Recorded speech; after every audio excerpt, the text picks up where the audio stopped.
Hi, welcome Abaca Artists. Today we're going to learn how to create a positive negative shape composition using Pixlr. I'm going to create a couple of different videos. In this particular video, I'm going to show you how to erase the background and how to make an object totally black and resize. So if you already know this process, you can just go ahead and skip this video. You don't need it. But for those of you who need a refresher on this is what this video is going to do. So open, I'm going to start here by create new. And to create a new image, you want to decide what size you want. Do you want to have this to be a square composition? For this, please don't choose anything small. Make sure that you have larger pixel numbers. And I'm going to use a full HD for this particular one. Full HD. I'm going to call it positive negative, and I'm going to hit create. The next thing I'm going to do is go ahead and please make sure that you're pausing the video as you need to so that you can follow along. I'm going to go ahead and hit file, open my image. And for this particular project, I am going to use this tree picture that I have saved. Now, first thing I'm going to do is I want to erase all this grass on the bottom. I'm fine with it being white in the background because I'm going to use the white background anyway, but I will show you how to erase that if you need to. Like, let's say there were buildings back here or something else in the background and I wanted to erase them. This is how you do it. You hit the erase button over on the side. You can change the brush size and you can also change the hardness or softness levels right here. I want it to be a very sharp, clean edge because this positive negative shape project is going to require very hard edges. I don't want anything pixely or crisp or anything like that. Oops, you will notice that as I erase, it's white. Now I can keep that white background. It really doesn't matter because I'm going to want the background white anyways. But I'll show you how to, just so you know why it's doing that and it's not actually erasing the background, is that over here you'll see this lock button is still on. I haven't unlocked it.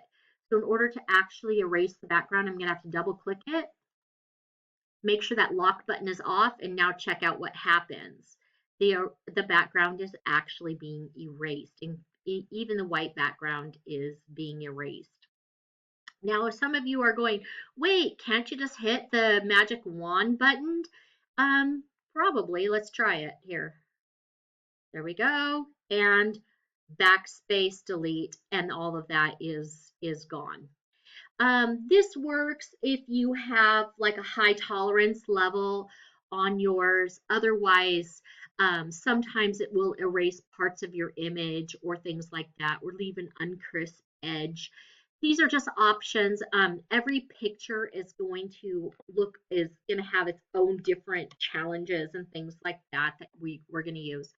And like, let's say you did something like this and you're like, oh no, I totally destroyed my picture and all my work. Just go to undo, edit, undo, and you can keep on stepping on back. I think there's a limited amount of undos that you can undo, but I don't remember what that exactly is. Um, let's go to, and so now we've got the idea of how to erase. And sometimes if you have selected and you're like, oh, now my eraser won't work, nothing is working, and there's this flashing line, just go over here to layer or select, select, deselect. And once you deselect, you can go back to work again, erasing your background. And again, adjusting that eraser so that you can get in tiny little areas if you need to. Um, ugh. So there you go. That is how you erase your background. And don't worry, if you have a white background, like I'm not worrying about the white at all. I just want the grass out of here. There. That's the main thing for this particular picture. The next thing I'm going to do, I'm going to move on to desaturation and turning my tree totally black because I'm going to use this as my positive shape in the picture.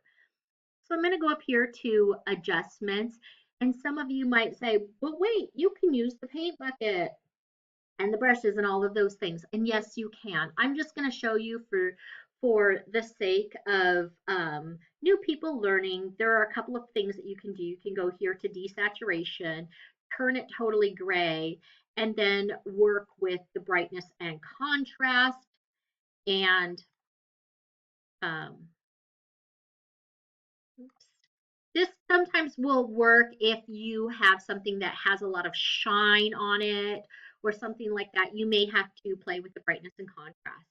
For this particular project, I'm just going to go ahead and go right here to the threshold button under adjustments, threshold.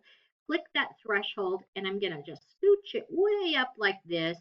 So I've got a totally black, I'm going to move this out of the way so I can see it really well.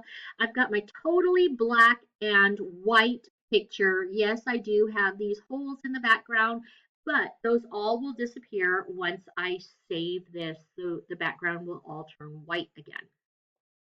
So here I go, click apply, and now I have a black and white, totally black and white picture.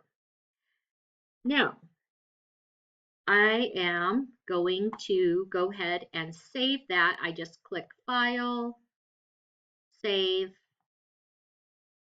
Download. Oops, I'm going to give it a name, Tree Positive Negative, and download.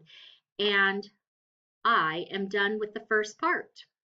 Ready to move on to the next video.